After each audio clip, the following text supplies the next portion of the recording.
What I know about, or the little I know about Tanzania is that you guys are football nation. You're very passionate about your football, and locally, you've built a strong fan base. You know, what surprises me is that you've not managed to export a lot of players to play in a more competitive league. You know, and I remember following your national team when my brother was your coach that qualified you for the Nations Cup. But I would say that I didn't see the next project after that.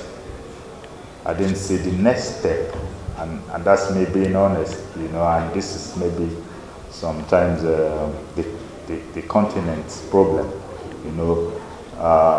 It is that the leagues that are competitive locally doesn't really produce enough players to go and represent the continent out there in Europe, where the standard is high, where they play the best football in the world. You know, that urge to go and challenge themselves is not there because they are comfortable at home. They're being seen as heroes at home. So I would love to see Tanzanian players playing in the Premier League in Serie A, because what that does is it raises the level, the bar for the national team, you know, because I'm speaking from experience. When I was playing for the national team, what made us strong was our collective ideas, you know, our collective experiences playing in top divisions in Europe. You know, that made us look strong when we come to play for our nation, and I think this is what should be looked into here. Question for the chairman, maybe, as well? Thank you. My name is Yannick, working with UNHCR here, and coming from Cameroon. I would like first to comment the tournament, the next tournament that we are planning to have in Rwanda. But to know furthermore about the arrangement, you know that you have 8 teams. How will be the competition? Is it a group competition or all together? But also about the team of women. Is it women mixed with men in one team, or we have something separate, men apart and women apart? Thank you.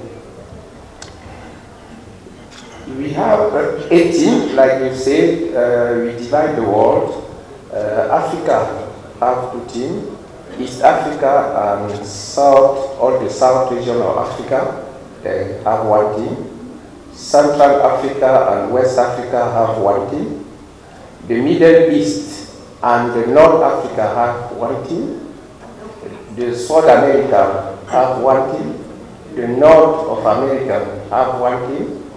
And Europe have 1 team, 2 teams. And Asia have 1 team.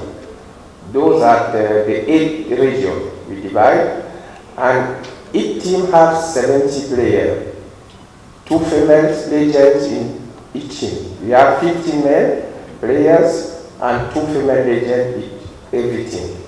Because like Mr. Ndongo mentioned today, for the first edition, we will not settle a female tournament, but we will have in every team 2 female legends, and at the end of the competition, we have a game for the female team, around 20 female team we will have, who will play a game against the legend men.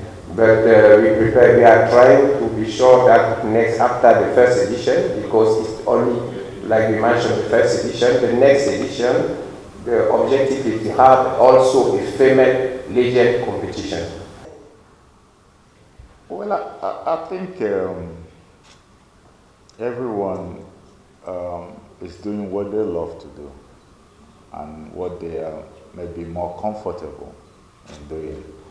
I chose business, So I'm into business now, and of course I do a lot of ambassadorial work because for me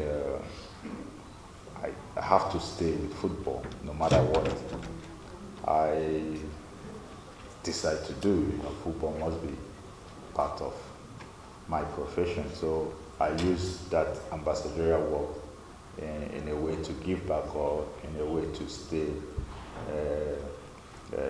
in touch with football. Okay, my second question is that mostly what should be done in African countries so that we can do well in World Cups? I think we're doing well. I think last World Cup, an African team got to the semi-final. Well, it was just that last piece of puzzle that is missing now, you know, and we should be encouraged with what Morocco achieved. You know, now they've shown us that it is possible if you do things the proper way. You know, it wasn't a fluke. They've been working on it. They've put infrastructures in place. They've invested in their grassroots football, and they're reaping the reward. You know, so it is possible, and I think, yeah, we're not doing badly. You know, as a African nation, you know, because also we have to understand how many slots that is given to African as a continent. You know, now of course the numbers will increase, and I think maybe we stand a good chance of repeating what Morocco achieved in the last World Cup. I have to say that I didn't say that we're not getting joy in watching football now, or that it's not interesting anymore. It is still interesting. It is still the best sporting event for me in the world. But I think sometimes because of the pressure of getting results, it's a result game now, and the pressure maybe takes away that glimpse of football looking like showbiz, and we still get it from the likes of Messi, Ronaldo, and some other players. But I think it's important that we don't take the joy of playing football from kids away. You know, that grassroots level, that freedom of expression. You know, I think it's important that we find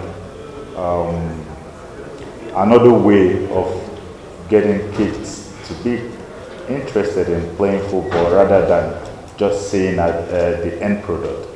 You know, most kids now, maybe because of social media and all that, what they think about first is the private jet, the luxury cars, the houses, you know.